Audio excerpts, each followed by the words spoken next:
Hello friends, welcome to the Future Academy. We are here for a better future. Let's learn, let's start the video. સો આજના આ વિડીયોનું topic છે આપણું કે COVID-19ની જે પરિસ્થિતિ છે એમાં 2020-21ની તમારી બોર્ડની જે એક્ઝામ થશે અને 9th અને 11th સ્ટાન્ડર્ડની જે સ્કૂલની એક્ઝામ થશે એની પદ્ધતિમાં શું શું ફેરફાર થયો છે.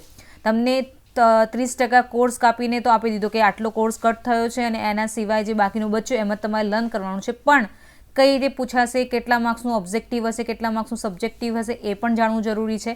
તો એ જે માહિતી છે આજે આપણી પાસે છે કે કઈ કેટલા પર્સન્ટેજ યાની કેટલા માર્ક્સના ઓબ્જેક્ટિવ હશે અને કેટલા માર્ક્સના સબ્જેક્ટિવ યાની લોંગ આન્સર્સ હશે એ આપણે જોઈ લઈએ. તો અહીંયા તમારી પાસે તમારી સ્ક્રીન પર તમે જોઈ શકો છો એક ફાઇલ PDF મારી પાસે છે જેની અંદર આપણને અહીંયા બતાવવામાં આવ્યું છે કે જિલ્લા શિક્ષણાધિકારીને તમામ ગુજરાત રાજ્યના જે છે એમને સુપરત કરવામાં આવી છે આ PDF કે વિષય અંદર છે કે COVID-19ની પરિસ્થિતિમાં શૈક્ષણિક વર્ષ 2020-21 માટે ધોરણ 9થી 12ની પરીક્ષા પદ્ધતિમાં ફેરફાર કરવા બાબતે અને પરીક્ષા પદ્ધતિની અંદર તમારે જે પેપર સ્ટાઇલ હોય છે એની અંદર ફેરફાર કર્યો છે એ વિષય પર આ એક PDF છે. સંદર્ભમાં લખ્યું છે કે અત્રેની સિંગલ ફાઇલ પર સરકારશ્રીની મળેલ મંજૂરી અન્વયે યાની અહીંયા પરમિશન ગવર્મેન્ટની મળી ગયેલી છે. ઓકે, તો અહીંયા એ વસ્તુ આપણે જોવાના છીએ. તમે અહીંયા જોઈ શકો છો કે ઉપરોક્ત વિષય સંદર્ભે અન્વયે જણાવવાનું કે COVID-19ની પ્રવર્તમાન પરિસ્થિતિમાં શૈક્ષણિક વર્ષ 2020-21 માટે વિદ્યાર્થીઓનો તણાવ ઘટાડી શકાય તે હેતુથી ધોરણ 9થી 12ની પરીક્ષા પદ્ધતિમાં ફેરફાર કરવા અંગે સરકારશ્રી દ્વારા નિર્ણય કરવામાં આવેલ છે, જેની વિગત નીચે મુજબ છે. યાની ગવર્મેન્ટ દ્વારા જ એક ફેરફાર કરવામાં આવે છે કે બાળકોનું જે તણાવ છે એને ઘટાડી શકાય, બાળકોને થોડા રિલેક્સ કરી શકાય કે એમની એક્ઝામ એટલી ટફ નહીં હોય અને એમના કોર્સની અંદર ઘટાડો થઈ ગયો જ છે, બટ એમાં કયા કયા પ્રશ્નો કેટલા માર્ક્સના આવે છે એ પણ જણાવવું પડે. એ માટે આ એક PDF તમને અહીંયા સુપ્રત કરવામાં આવી છે.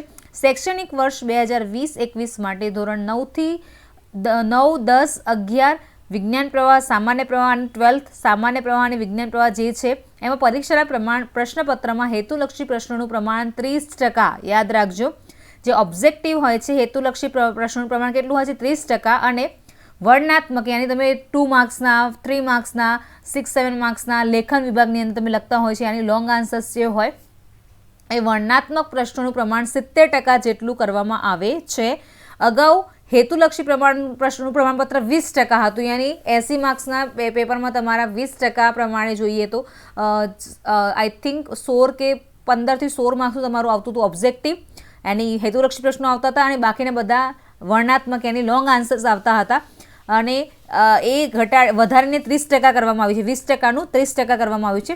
ધોરણ 12માં 50% હેતુલક્ષી પ્રશ્નો, OMR પદ્ધતિ અને 50% વર્ણનાત્મક પ્રશ્નોનું પ્રમાણ યથાવત રહેશે.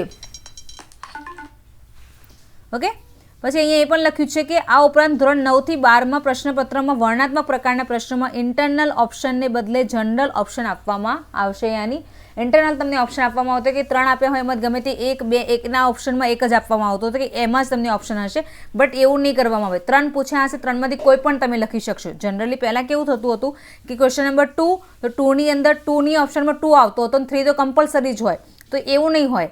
જનરલ તમને ઓપ્શન્સ ઓબ્જેક્ટિવ તમને આપવામાં આવશે, ઓપ્શન્સ તમને આપવામાં આવશે.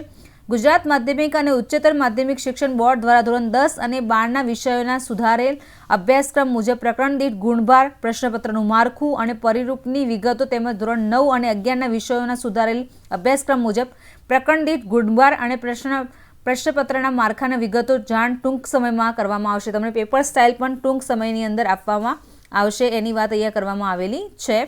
આજે શૈક્ષણિક વર્ષ 2020-21 માટે ધોરણ 9થી 12ની શાળાકીય પરીક્ષાઓના પ્રશ્નપત્રો, જે સ્કૂલની અંદર જે પરીક્ષા લેવાશે એના જે પ્રશ્નપત્રો છે એ શાળા કક્ષાએ તૈયાર થશે. યાની તમારી જે પ્રિલિમ એક્ઝામ થશે એ પ્રિલિમ એક્ઝામના જે પેપર છે શાળા કક્ષાએ કરવામાં આવશે. પરીક્ષા પદ્ધતિમાં કરેલ ફેરફાર COVID-19ની પરિસ્થિતિને કારણે વર્ષ 2020-21ના શૈક્ષણિક વર્ષમાં જ અમલમાં રહેશે, તેની તમામે નોંધ લેવી. યાની આ જે ફેરફાર થાય છે એ આ પરિસ્થિતિના કારણે 2020-21ની અંદર જે તમારી એક્ઝામ થવાની છે એની અંદર જ એનો અમલ રહેશે, એની નોંધ લેવી. નેક્સ્ટ યર માટે આ વસ્તુ છે નહીં. જો રેગ્યુલર સ્કૂલો સ્ટાર્ટ થઈ જશે, જો કે ગવર્મેન્ટે ડિસાઇડ કર્યું છે, કાલે તમારા ન્યૂઝ આવ્યા હતા કે જે 23 તારીખથી તમારી જે સ્કૂલ સ્ટાર્ટ થતી હતી મંડેથી એ નહીં થાય, અને અત્યારે ગુજરાતની અંદર તો ડેફિનેટલી નહીં થાય.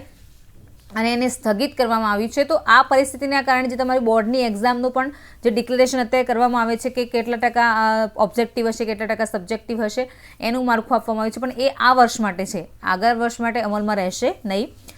ઉપરોક્ત તમામ વિગતો આપના તાંબાની જે પણ ત્યાં શાળાઓને લાગુ પડતી હોય અને ફોરવર્ડ કરવા માટેનું અહીંયા નકલમાં કરવામાં આવેલું છે. તો આઈ હોપ કે તમને બધાને ખબર પડી ગઈ હશે કે અહીંયા શું એની ડિટેલ આપવામાં આવી છે કે તમારી બોર્ડની એક્ઝામની અંદર કે સ્કૂલની એક્ઝામની અંદર 30% હશે એ હેતુલક્ષી પ્રશ્નો હશે અને 70% તમારો હશે વર્ણનાત્મક પ્રશ્નો, યાની લોંગ આન્સર્સ જે તમારા હોય છે, સબ્જેક્ટિવ જે તમારા લોંગ આન્સર્સ હોય છે એ હશે. ઓકે, આઈ હોપ કે આ વિડીયો દ્વારા તમને સારી એવી માહિતી મળી ગઈ હશે.